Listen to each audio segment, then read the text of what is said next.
자, 오늘은 이제 등기 신청 절차와 관련해서 누가 등기를 신청하느냐, 등기 신청인, 그리고 이 사람들이 빈손으로 가는 것이 아니라 신청 정보, 첨부 정보를 첨부해 가지고 합니다. 그리고 이 사람들이 이제 등기를 신청하는 방법으로는 이제 전자신청, 방문신청이 있다는 거죠. 요 세 가지를 했는데, 자, 이와 관련돼서 한 2문제 정도. 여러분이 나눠드린 문제들은요, 굉장히 중요한 문제들입니다. 기출이 됐고, 충분히 다 기출이 됐던 것들 중심이고요. 이런 것도 또 나올 수 있기 때문에 중요한 내용이니까 문제를 좀 잘 검토하시기 바랍니다. 자, 1번부터요. 자, 판결에 의한 등기 신청이죠. 판결에 의한. 자, 우리가 원칙적으로는 등기 신청은 공동 신청이지만 일방이 협조하지 않으면 판결에서 단독으로 신청할 수 있는 거죠. 자, 옳은 것입니다. 1번 등기 절차 이행을 명하는 판결에서 등기를 신청하는 경우에요. 등기를 신청하는 경우에 판결 주문에 등기 원인이나 원인 일자가 있으면 그걸 그대로 기재하면 됩니다. 자, 그러면 기재하면 되는데 없어요. 없으면요. 이행 판결이죠. 이럴 때는 이런 기재가 없으면 원인 일자 넣습니까? 판결 송달이를 적는 것이 아니라 선고일을 적는다고 했어요. 송달이라는 말 나오면 무조건 틀린 말이라고 했습니다. 이것은 우리가 깊이 보진 않았지만 그냥 송달 나오면 그냥 다 틀린 편이다 이렇게 기억하시면 돼요. 이것도 예전에 한번 기출이 됐던 거고요.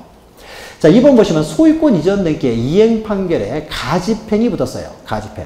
그러면 이행 판결에 가집행이 붙었으면 아직 판결이 확정되지 아니한 가집행 선고에서 신청할 수는 없죠. 확정이 되어야 확정 판결을 가지고 단독 신청할 수 있죠. 확정되기 전에 판결, 재판 가지고는 신청을 못 한다는 거죠. 유일하게 가등기 가처분 명령에서 신청할 수 있고요. 원칙적으로는 확정되기 전에 넣습니까? 가집행 명령만으로는 단독 신청이 안 된다고 했죠. 3번 판결에 의한 소유권 이전 등기 신청서에는요. 판결 정보과 그 판결에 대한 확정 증명서를 첨부해야 된다고 했죠. 송달 증명서가 아니죠. 송달 나오면 다 틀린 내용이 되는 거죠. 우리 그 요약집에 다 있는 내용이에요. 있는 내용입니다.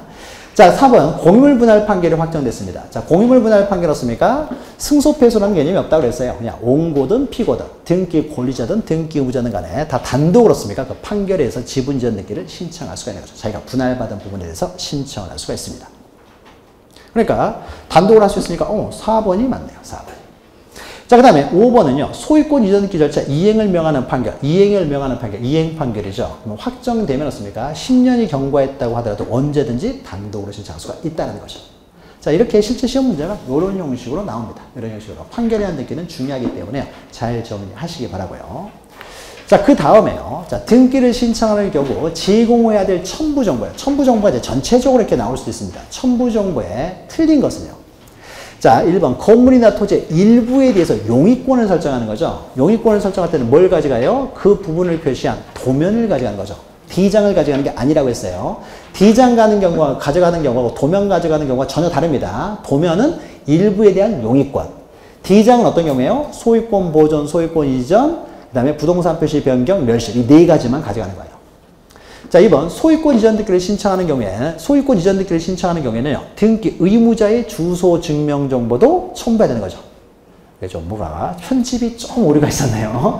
자, 주소를 증명하는 정보도 함께 제공한다는 거죠. 그러니까 소유권 이전 등기 할 때만 등기 의무자의 주소 증명 정보도 제공해야 된다는 거죠. 맞죠?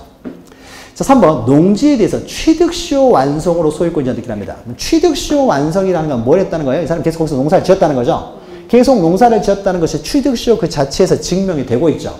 증명이 되고 있으니까 따로 또 농지 취득 자격증을 또 제공할 필요는 없다는 거죠. 취득시효 같은 거 넣습니까? 제공할 필요가 없는 거죠. 3번이에요. 그래서 걸렸어야 돼요. 이게 3번인데 이게 한창 내려오니까 이게 요거 전체로 내려와 있는 거네요. 그래서 3번이 틀린 것이 되겠죠. 취득시효는 제공할 필요가 없는 거죠. 4번은 등기상 이해관계 있는 제3 승낙을 필요로 하는 경우에는요. 그러면 이해관계는 승낙서를 가져가야 되는 거죠. 그러니까 판결에 의해서 단독 신청하는 경우에도 없습니까? 이해관계 있는 승낙서는 면제되지 않는다고 했어요. 이해관계 있는 승낙서는 판결에 의한 단독 신청이라도 반드시 가지고 가야 되는 거죠.